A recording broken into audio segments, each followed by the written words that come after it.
and welcome back to my channel. Today we're going to be learning how to make our mini donut. This is the second pattern for the Mini Makes Crochet Along hosted by Clover and yours truly. Our previous pattern that we worked on were these cute little mini ornaments, and there is also a full tutorial of these on my channel as well. Here I'm using Hobbii Friends Cotton yarn 8/8, and this is in the color Candy Floss and Nougat. We will also need our handy dandy 2.75 millimeter hook, which I use for almost all of my projects. And let's go ahead and dive in.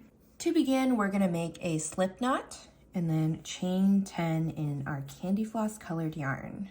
This is going to be the icing, and you can use whatever color you'd like. 1, 2, 3, 4, 5, 6, 7, 8, 9, 10. Okay. And now we're going to slip stitch into the first stitch to make a loop. And so I'm going to make sure that the chain is facing me. I'm going to wrap this little tail in the front. That'll act as our stitch marker so we don't lose our spot. So round 2 is single crochet all around. And so I'm going to start on this top loop of each of the foundation chains. 1, 2, 3, 4, 5, 6, 7, 8. Oh, this chain is quite loose.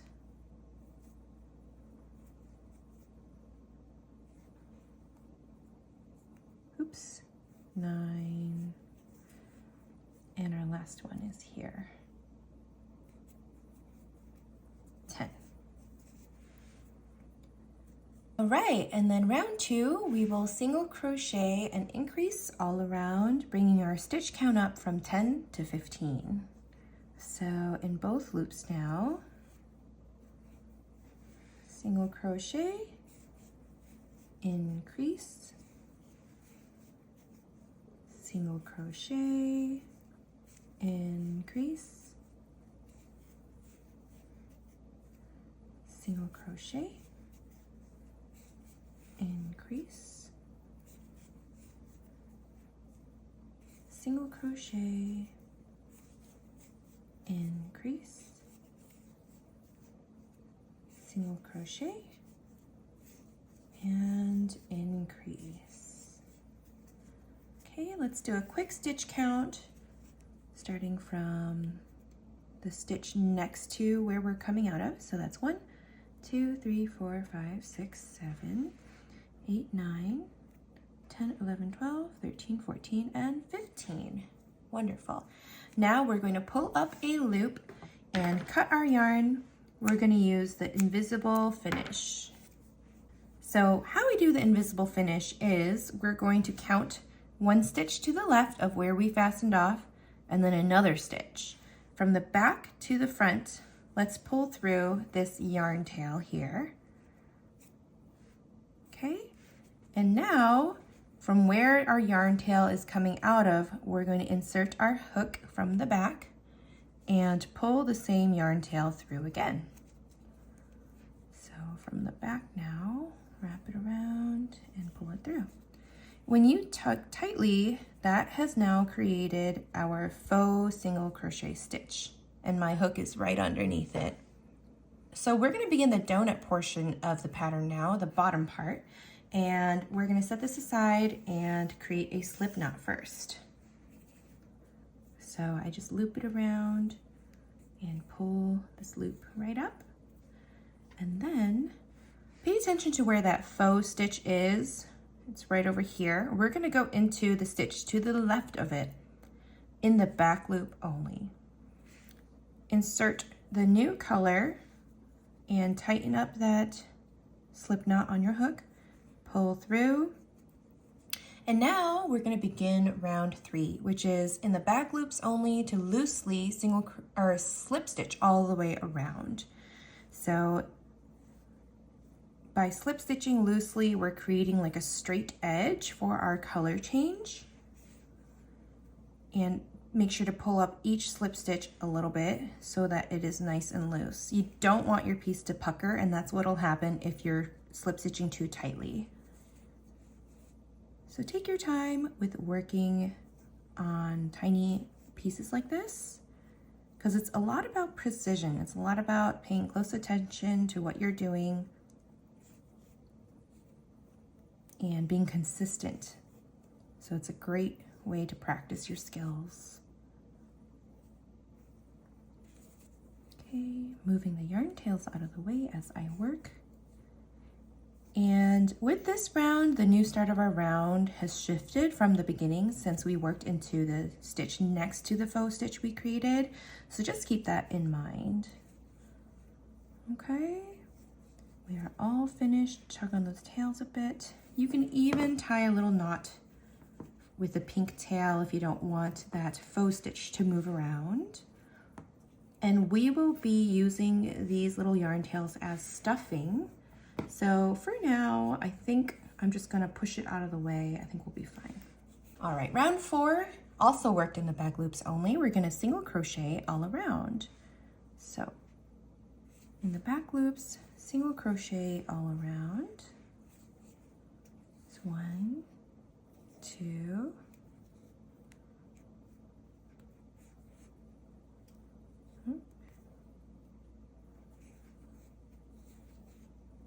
3, 4, 5, 6, 7, 8, 9, 10, 11, 12,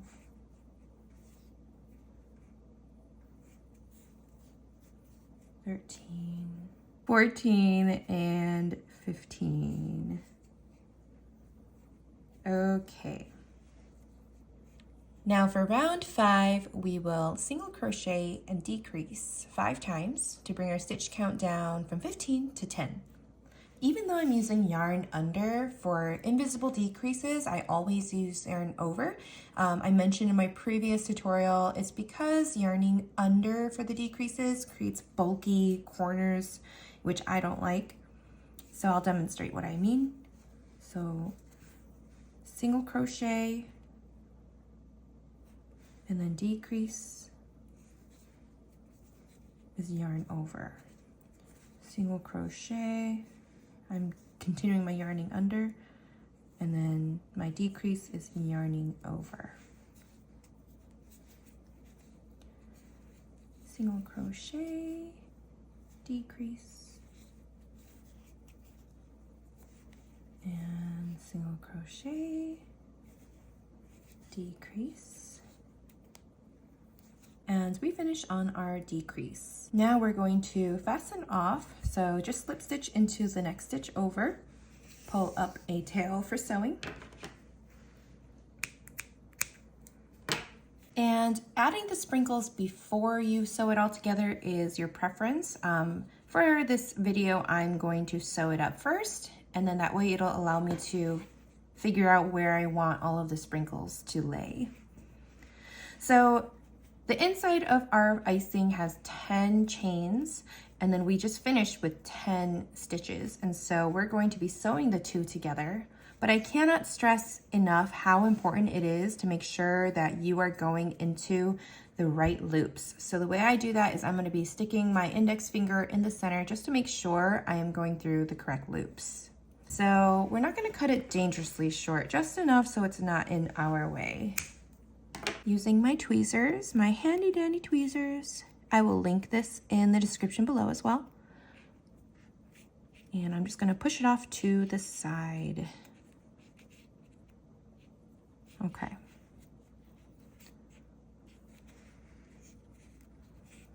Okay, so now keeping my finger in the center so I could see the stitches clearly. I am going to thread my nougat colored yarn tail. So pinch the end and feed it through the eye. Okay. So coming straight from where we are, we're going to find the stitch on the opposite, or we're going to find the pink chain that we're going to come out of. And then go ahead and work slowly with this step. I've found that if you happen to go through the wrong chain, it's really difficult to undo your sewing just because we're working with such tight stitches here. We're gonna work counterclockwise, so just keep your place with your finger.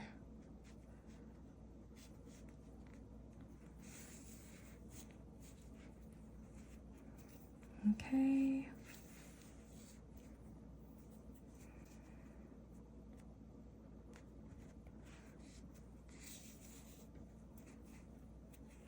So one thing I recommend is when you are assembling it, just make sure that you can always see the center. If you go into the wrong stitch, then you'll find that the center of your donut will have closed up. So just be mindful of that. Don't be afraid to undo your last stitch and to redo it if you need to. That's all a part of the process.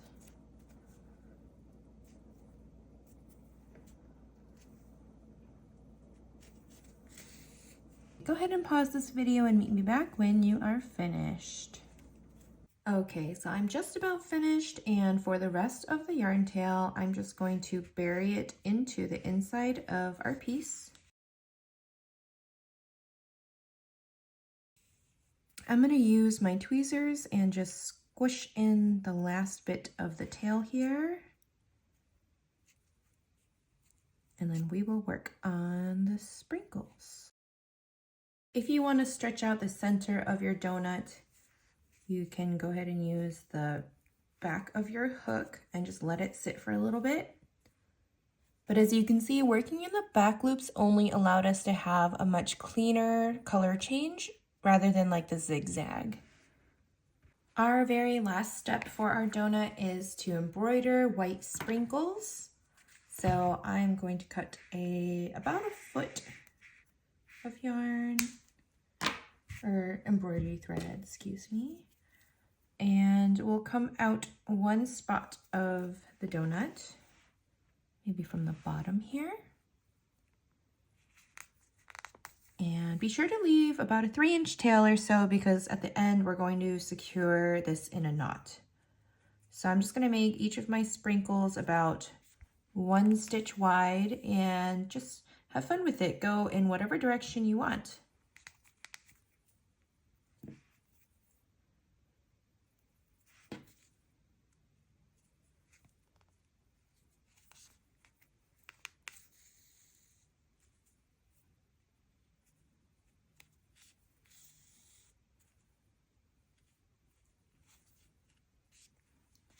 I feel like this mini donut can be made into so many different things, like a little magnet for the fridge, or even earrings again.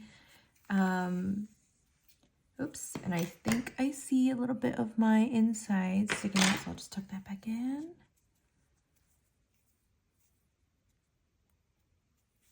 And let me know, what are some of your favorite flavors?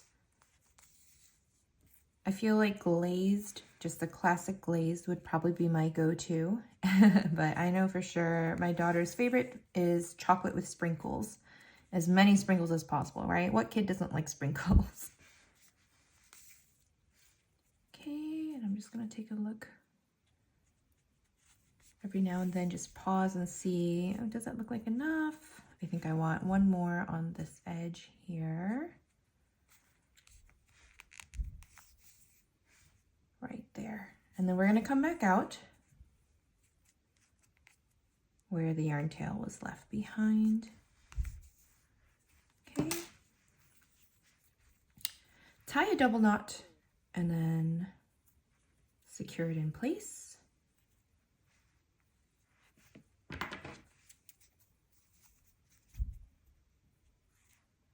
Cut the excess tails. and tuck those inside of the donut. And we are finished with the second design of the Mini Makes Crochet Along. Be sure to check out all of the details, including some of the fun prizes Clover and I have for you. I'll link all of those blog posts in the description below. Stay tuned for pattern number 3, which will be out next week.